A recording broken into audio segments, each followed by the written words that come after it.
Assalamualaikum warahmatullahi wabarakatuh. Waalaikumsalam warahmatullahi Waalaikumsalam wabarakatuh. warahmatullahi wabarakatuh. Kami dari kelompok 10 mata kuliah Mekanika Tanah yang diampu oleh Ibu Sri Sumarni, Sarjana Teknik Magister Teknik, akan membahas 3 soal tentang permeabilitas tanah dan aliran air dalam tanah, yang kedua tegangan tanah efektif, dan yang ketiga gaya geser tanah. Nah, sebelum kami memulai presentasi pada malam hari ini, dan kami akan menjelaskan masing-masing dari kami satu soal di antara 3 soal tersebut. Sebelumnya, perkenalkan, nama saya Zaki Devianto Isnaini dengan NIM K1523078 dan rekan dengan saya Nisa Nur Fajriati dengan NIM K1523012. Lalu saya Harjono Satria Utomo dengan NIM K1523038. Baik, selanjutnya saya akan menjelaskan tentang permeabilitas dan aliran air dalam tanah. Nah, di sini ada soal tentukan banyaknya air yang mengalir persatuan waktu yang melalui lapisan tanah tembus air seperti yang terlihat pada gambar. Nah, dapat dilihat pada gambar di pojok kiri bawah. Nah, selanjutnya di mana koefisien permeabilitas adalah tanah K sama dengan 0,08 cm per detik dan kemiringan lapisan tanah atau A sama dengan 8 derajat. Tinggi lapisan tanah tembus air sama dengan 3 meter dan perbedaan tinggi air pada tabung pisometer atau sigma H delta H sama dengan 4 meter dan jarak antara tabung pisometer L sama dengan 50 meter.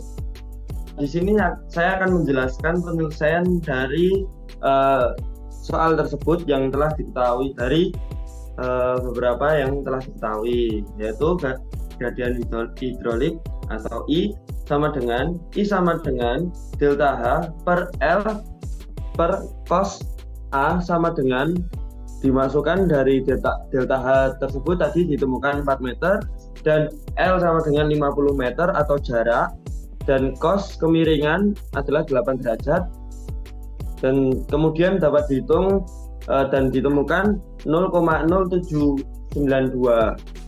Nah, selanjutnya banyaknya air yang mengalir persatuan waktu persatuan lebar profil tanah atau V.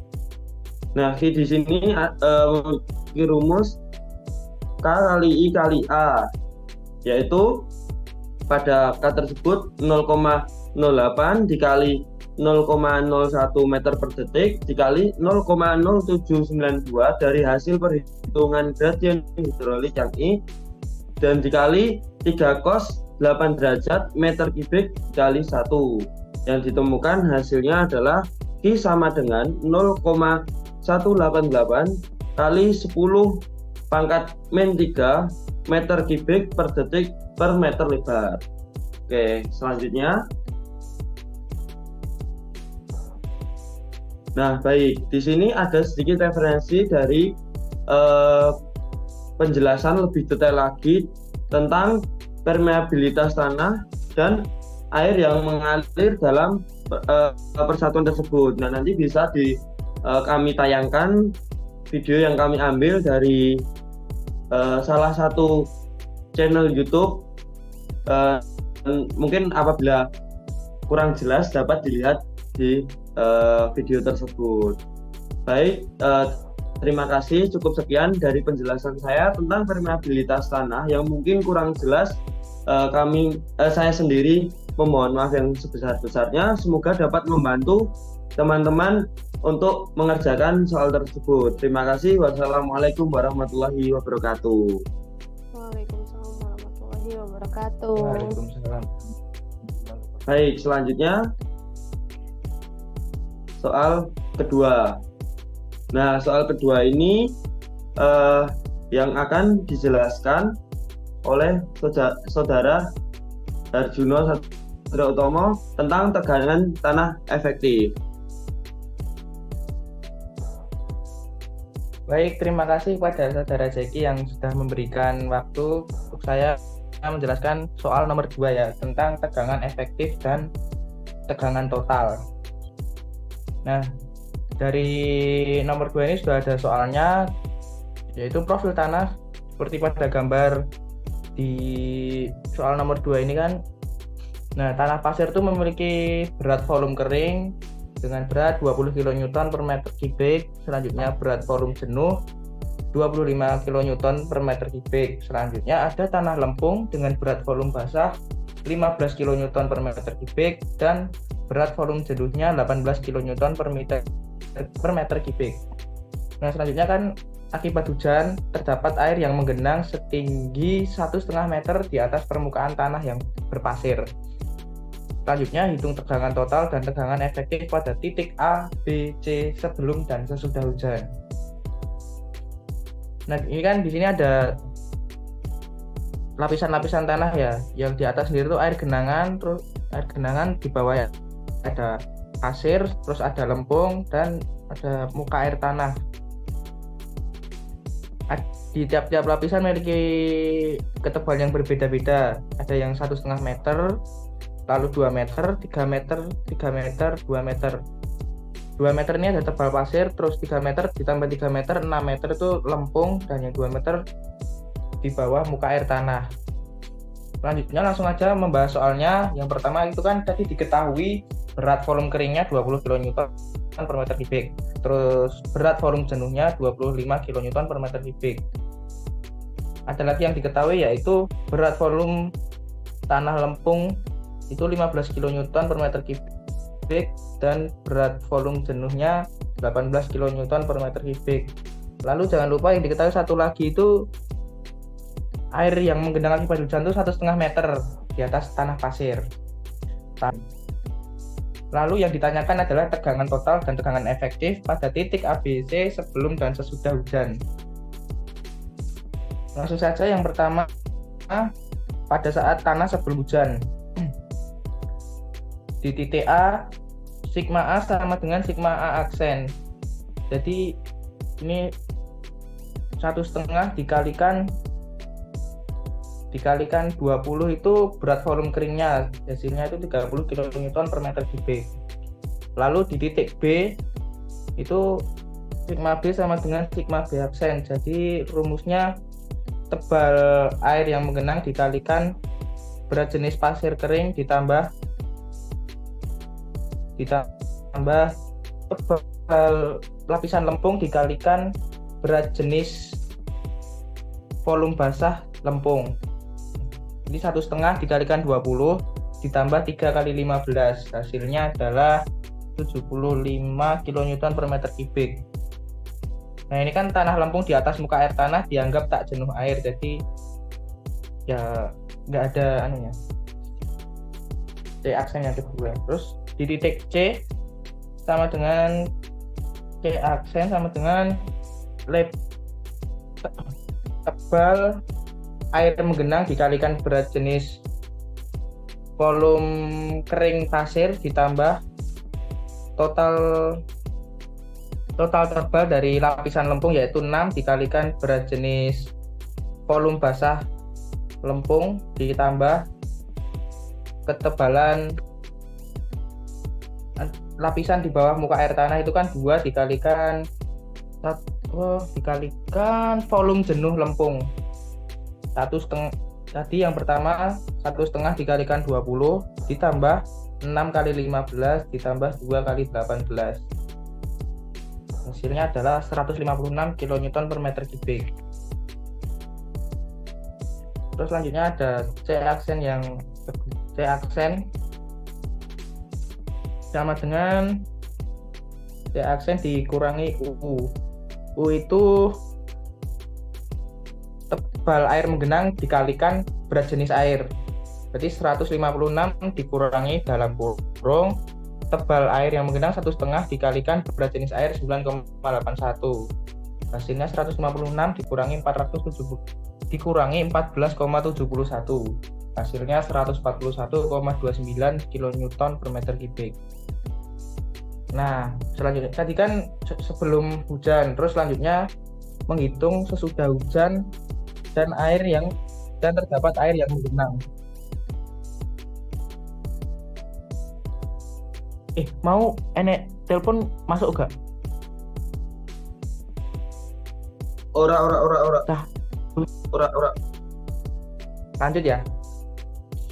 Nah ini, baiklah, selanjutnya sesudah hujan terus airnya menggenang. Yang pertama pada titik A aksen sama dengan tebal air yang menggenang dikalikan berat jenis air ditambah tebal air yang menggenang dikalikan berat jenis volume basah tanah lempung. Yang pertama 1,5 dikalikan berat jenis air 9,81 ditambahkan 1,5 dikali volume jenuh lempung itu 18, hasilnya 14,71 ditambah 27 menghasilkan nilai 41,71 km per meter persegi per meter ya. Terus selanjutnya yang kedua itu pas air menggenang, jadi kan A aksen dikurangi U itu tebal air yang menggenang dikalikan berat jenis satuan air.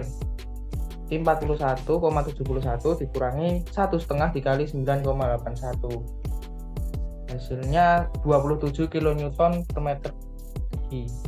Terus yang kedua di titik B aksen sama dengan 1,5 tebal air yang menggenang dikalikan berat jenis air, terus ditambah tebal pasir itu 2 dikalikan berat jenis satuan pasir ya yang jenuh, terus ditambahkan tebal lempung itu di atas muka air tanah 3 dikalikan berat volume basah lempung 15 dikalikan 1/1 ya.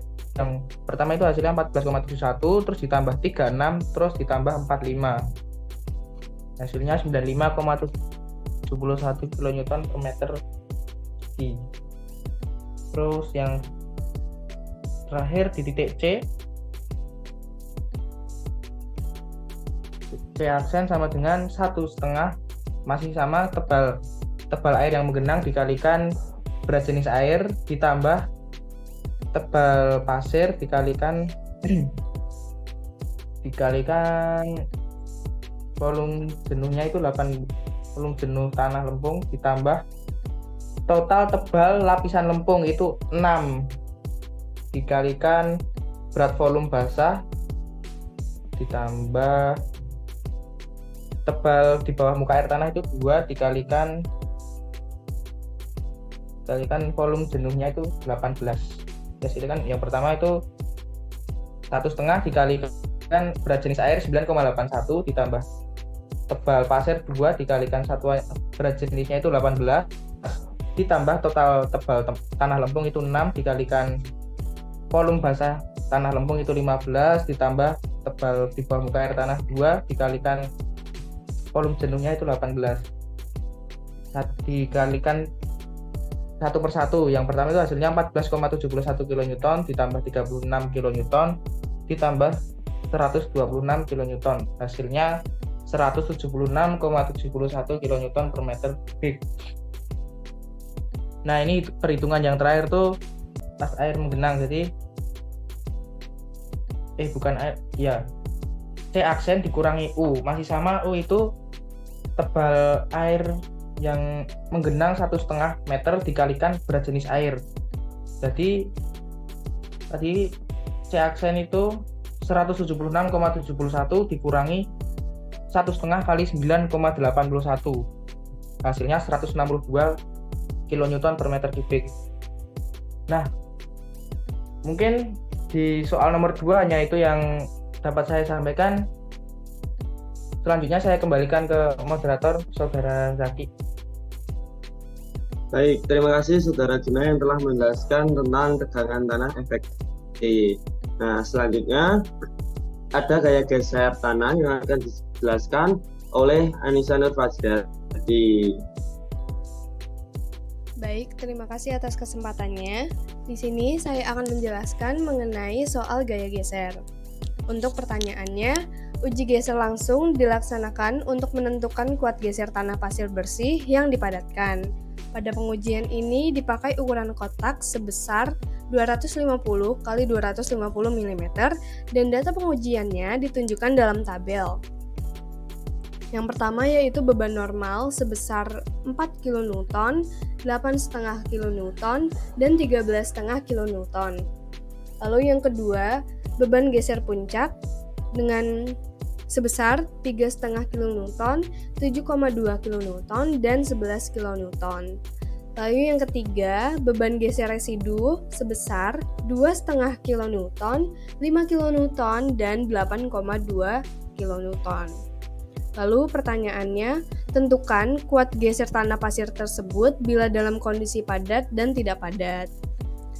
Lalu, yang pertama diketahui kotak geser sebesar 250 mili dikali 250 mili dan ditanya kuat geser tanah pasir.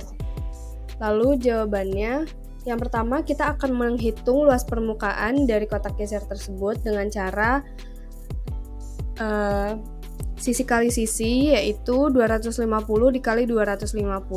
Jadi hasilnya sebesar 62.500 mm persegi. Lalu kita ubah ke dalam satuan meteran menjadi 0,0625 meter persegi.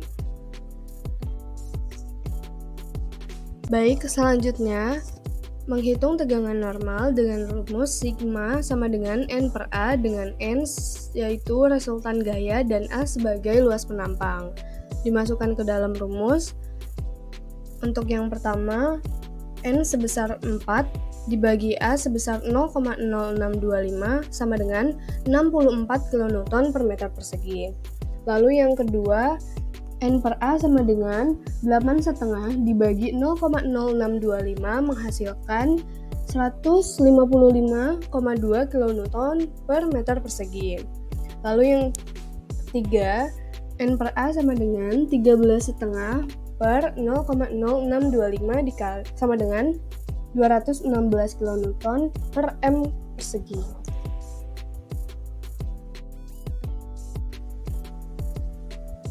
Baik, selanjutnya kita akan menghitung tegangan geser puncak, yaitu M sama dengan F per A dengan F sebagai gaya dan A sebagai luas penampang.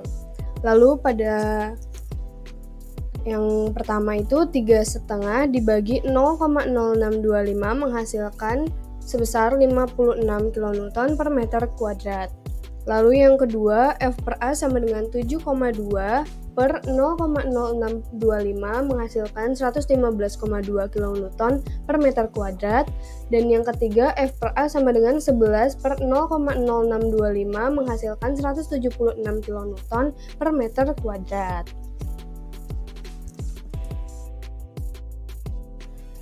Baik, untuk selanjutnya kita akan membuat grafik dari hasil perhitungan tersebut.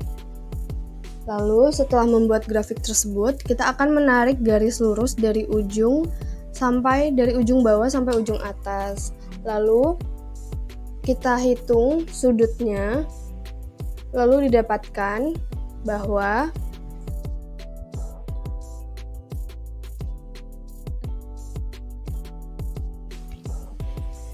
puncak sebesar 35 derajat dalam kondisi padat. Lalu kita masukkan ke dalam rumus puncak sama dengan C ditambah sigma dikali tan. Lalu 115,2 sama dengan C ditambah 155,2 dikali tan 35. 115,2 sama dengan C ditambah 115,2 dikali 0,473. Lalu 115,2 sama dengan C ditambah 73,4. Kemudian 115,2 dikurang 73,4 sama dengan C. C sama dengan 41,8. Kemudian pada residu kondisi tidak padat sebesar 32 derajat, kita masukkan ke dalam rumus residu sama dengan C ditambah sigma dikali tan. Dengan residu sebesar 80, kita dapat menghitung dengan C ditambah 155,2 dikali tan 32 derajat. Lalu C ditambah 155,2 dikali 0,611. Lalu C ditambah 102,58 dan kita hitung 102,58 dikurang 80 menghasilkan C sebesar 22,58. Jadi, kuat geser tanah pasir tersebut dalam kondisi padat sebesar 41,8 dan dalam kondisi tidak padat sebesar 22,58. Sekian penjelasan dari saya, kurang lebihnya mohon maaf. Baik, terima kasih kepada Saudara Anissa Nur Fajriati yang telah menjelaskan soal tentang gaya geser tanah.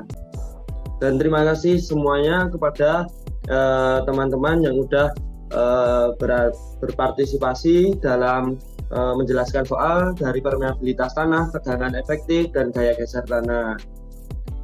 Sekian dari kelompok kami tentang pembahasan soal mekanika tanah yang diampu oleh Ibu Sri Sumarni, Sarjana Teknik Magister Teknik.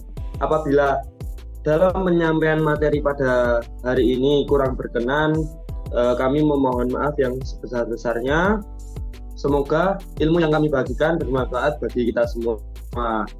Terima kasih. Wassalamualaikum warahmatullahi wabarakatuh. Waalaikumsalam warahmatullahi Waalaikumsalam wabarakatuh. warahmatullahi wabarakatuh.